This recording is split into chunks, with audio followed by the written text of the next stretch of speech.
Hello! Looking at section 2.1, these are all dealing with even and odd functions. And then we have the mathematical representation here. F of the opposite of x is equal to f of x is another way of saying we have changed the x values, and once we plug those values in, we get the original function f of x. And we also know that even functions are symmetric to the y-axis. So our x's change, our y's do not. And then looking at an odd function, same thing here. We're changing the x values. That's why there's an opposite here. And we see this negative sign on the outside of f of x, meaning our y values or the function also changes. This is symmetric to the origin.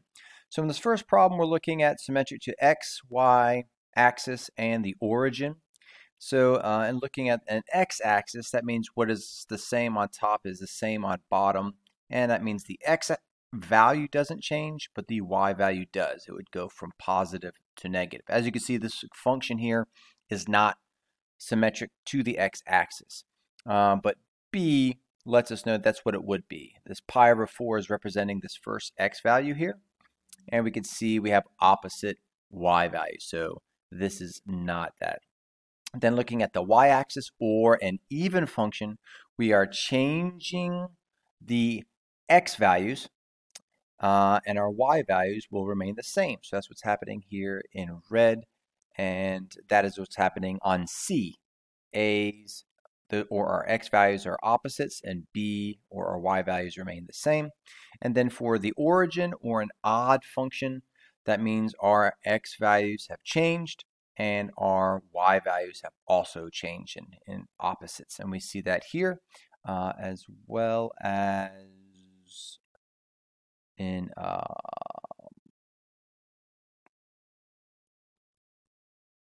D. Oh no, it should be, I'm sorry, B right here. The one that's circled. That makes sense.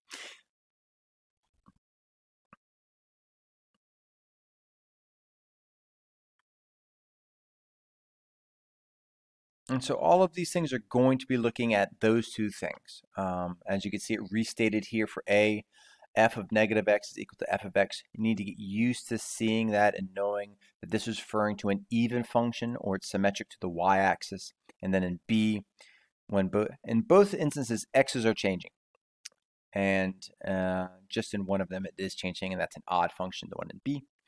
So if we look at what's in blue, all I did was simply just take these points, the origin, this point here is 1, 3, and this one, 4, negative 3.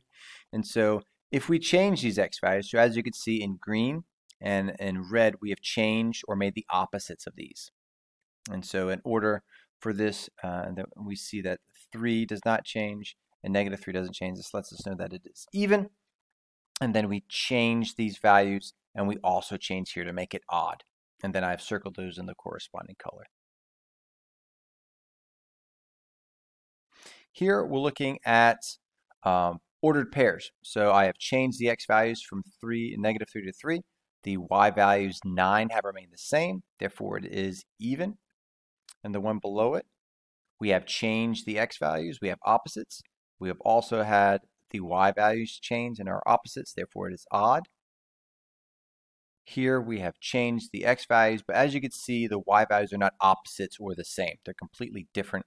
So this is neither. And then here, there's lots of different ways to simply do this problem. We can graph it and look at it and see if it's symmetric. And so here's what is happening is we're taking this original function, f of x is equal to x to the fourth minus 6x squared plus 8, and we are replacing x with the opposite of x here in red. That happens with both of them. When we evaluate, when we take this to the fourth power, the negative is gone. When we square this, the negative is gone. So we multiply that out here. It becomes 6x plus 8. So as you can see, we put in a negative x or we change the x and we end up with the original function. So it doesn't change. So this is an example of an even function. We could also look at this and go, well, we have even exponents. So there you go. And this one here, we could either plug it in just like I did above, and you see we end up with the opposite function. So the opposite was 8x cubed minus 5x. After we plug in the negative x, we get negative 8x cubed plus 5x. Or we could look at this and go, these have odd exponents.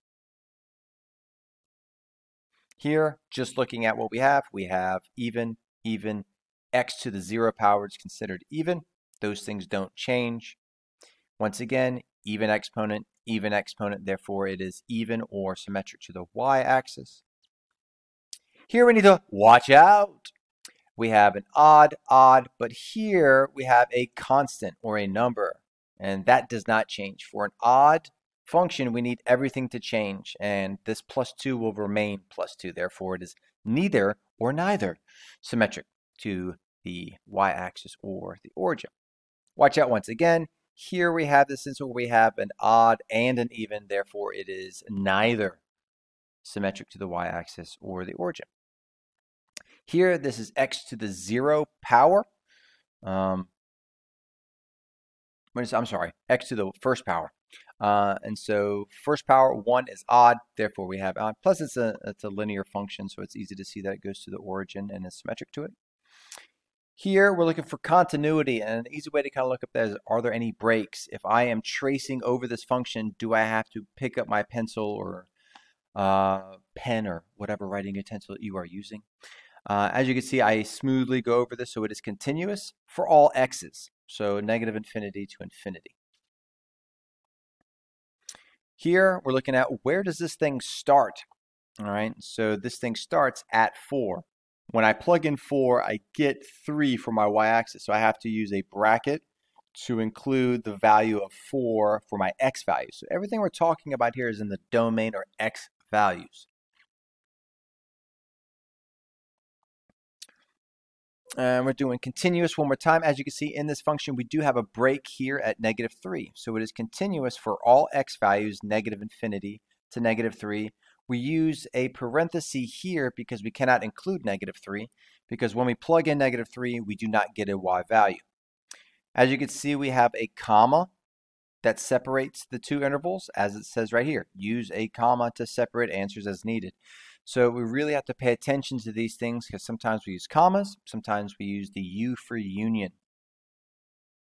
Here we're looking at all 5 of these. And so whenever you are using increasing, decreasing, or constant, we never have to worry about brackets. They will always be parentheses. And this is because at a certain value, you can't be doing two things. I can't be increasing at 3 as well as being constant at 3. Therefore, we can't include it. So when we talk about increasing, it's as we're moving to the right. So it's always as my x's are increasing, what are my y values doing? My x's are increasing, my y's are increasing, therefore I am increasing from negative infinity. And this is negative infinity for your x's, not because your y's are down here. And I'm doing it until I get to the x value of 3. I don't worry about this 4. Then it's asking, when am I decreasing? So I begin to decrease at 6. And then as I put in any x value, after 6, my y values are going to be lower. Therefore, I am decreasing. And then constant, if we look at this, we see that between 3 and 6, that is when it is the same y value. So anytime you plug in a y value between 3 and 6, you're going to get the same y value. Domain for this function, as you can see, I can plug in any x value. I get a y value, therefore it is negative infinity to infinity. When it's asking for the range, what is the lowest y value on this function? As you see these arrows coming down, that means there isn't a lowest one. That's why I have negative infinity. And all the way up here, I come to 4. We are not talking about increasing, decreasing, or constant. We're talking about domain and range, so we do have to worry about parentheses and brackets.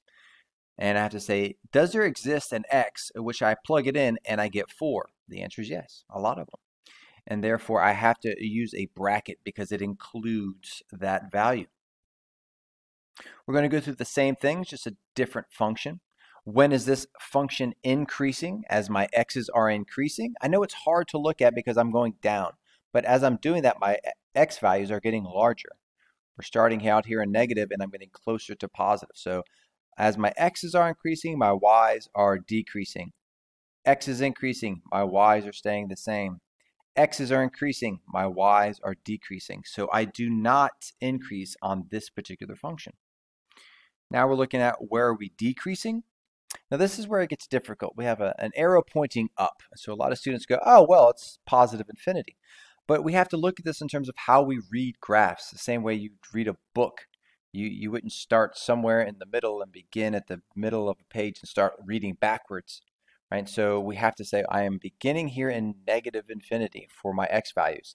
As I start to increase, what are my y's doing? Y's are decreasing. So this begins in negative infinity for my x's. And then once I get to -2, I see that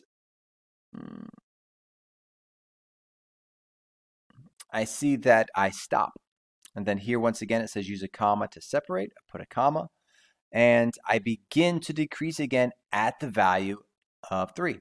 Since we are dealing with increasing, decreasing, and constant, I know that I can just simply use parentheses. Then it asks when it is constant. It is constant between -2 and +3, also with parentheses. What is the domain of this function? Even though we have breaks here, that doesn't exist an x value that when I plug it in, I don't get a y. We do have something going on at -2, but if I were to plug in -2 into this function, I would get a +1. If I plugged in 3, I would get a +1/2. And so that is why the domain is negative infinity to infinity. We can plug in any x. Now, if you look at the range of this function, what is my lowest y value? I don't have one. It's going down forever, so that is negative infinity. And then I follow this up, and I realize that there's a break here. There's a ceiling, our first little kind of ceiling here at 0.5. It is included because I have a closed circle, so I have a bracket here.